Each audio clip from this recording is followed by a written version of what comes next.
It's really just disgusting. He's just a nasty person. Just nasty. Hi, I'm Kaylee, and today I'm ranking the villains from Jane Austen's main 6 novels.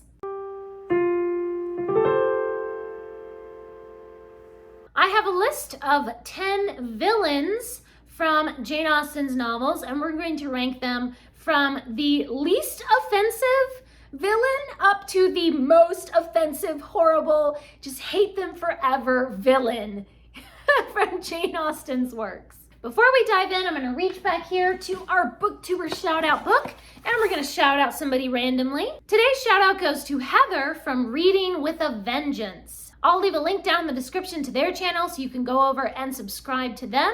And please do subscribe to this channel and give this video a thumbs up if you love to hate a good villain. This video will include some spoilers for all of Jane Austen's main novels. So if you don't want to get spoiled, then maybe go read some Jane Austen and come back later if you don't at least know the main basic plots of her novels. Right at the very bottom of our list, the least offensive villain, who really, maybe I shouldn't call him a villain, but he kind of functions as a sort of villain.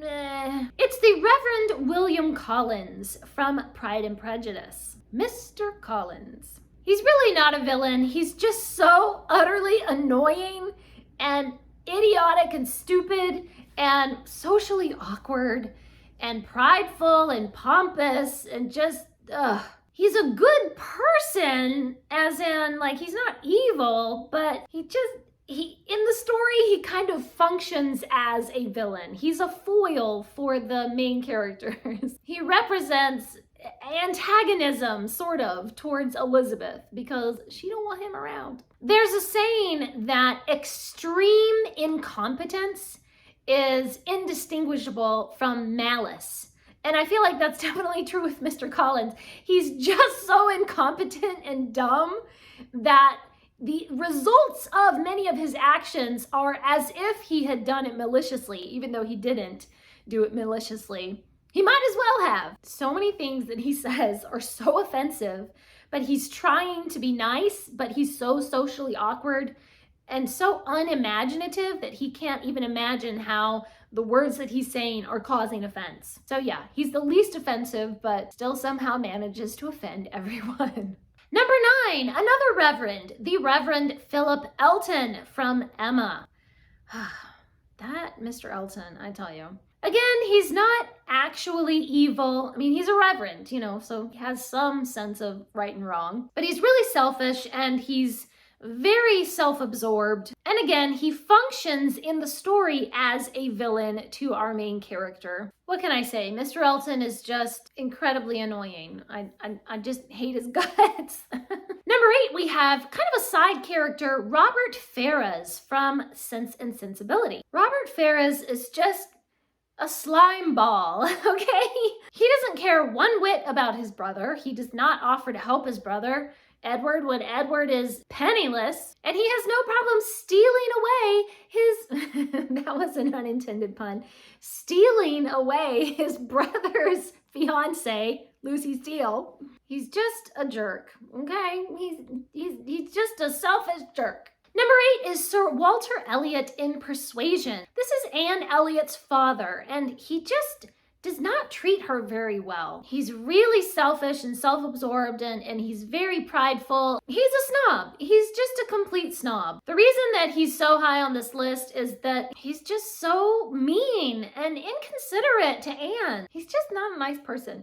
Number 6 is John Thorpe in Northanger Abbey. This guy is like a stalker or something. He does not care that he is ruining Catherine's reputation. He only cares about himself. He does not even give a thought to what is proper, to what is courteous. All he thinks about is his own gratification. He doesn't even care how he offends other people or how other people are made uncomfortable by his actions and his behavior. He's a jerk. Nobody likes him. And you know what's even worse is like he just thinks he's so charming. He thinks every girl that sees him is just like about to fall down at his feet and worship or something. And let me tell you, no, absolutely not.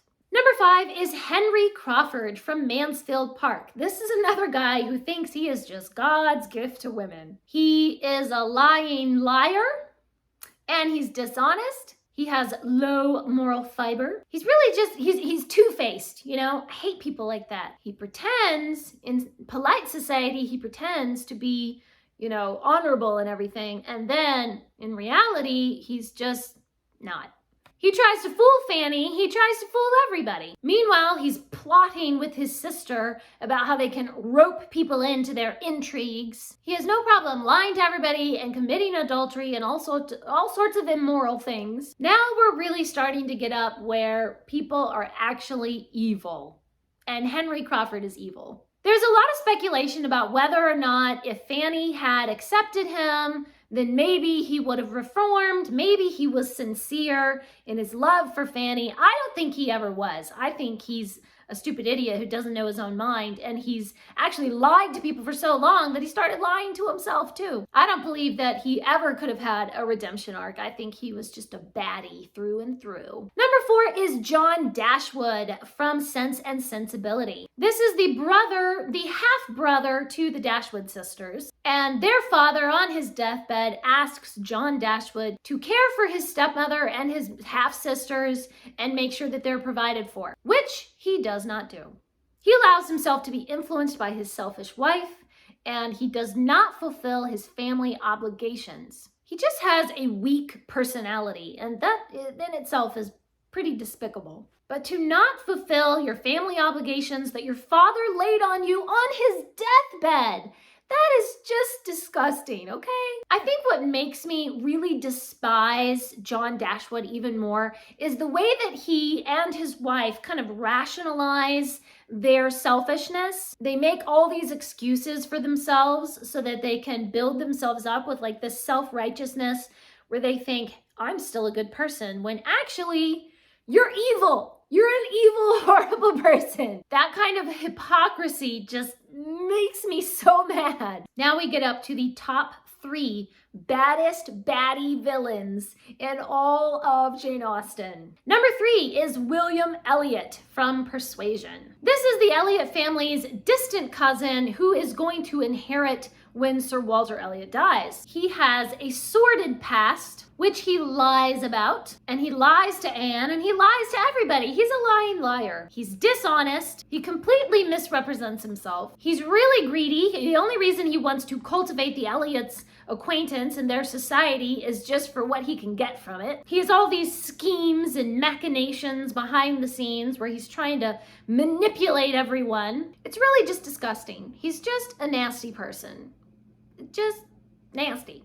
Number 2 is John Willoughby from Sense and Sensibility. I mean, now it's like we've gone beyond nasty to just like pure evil. John Willoughby gets a young 14-year-old girl pregnant, then abandons her and goes off to happily woo Marianne Dashwood. He leads Marianne on. A lot of people say that his feelings for Marianne were true, but I don't see how a person so absolutely evil could have feelings of true love, because love is ultimately unselfish, but Willoughby is completely selfish. So no, I don't believe that Willoughby was ever actually in love with Marianne. John Willoughby is just the worst kind of disgusting pervert that is in all of literature, okay? Cannot stand the sight of him. I hate his guts. Hate his guts.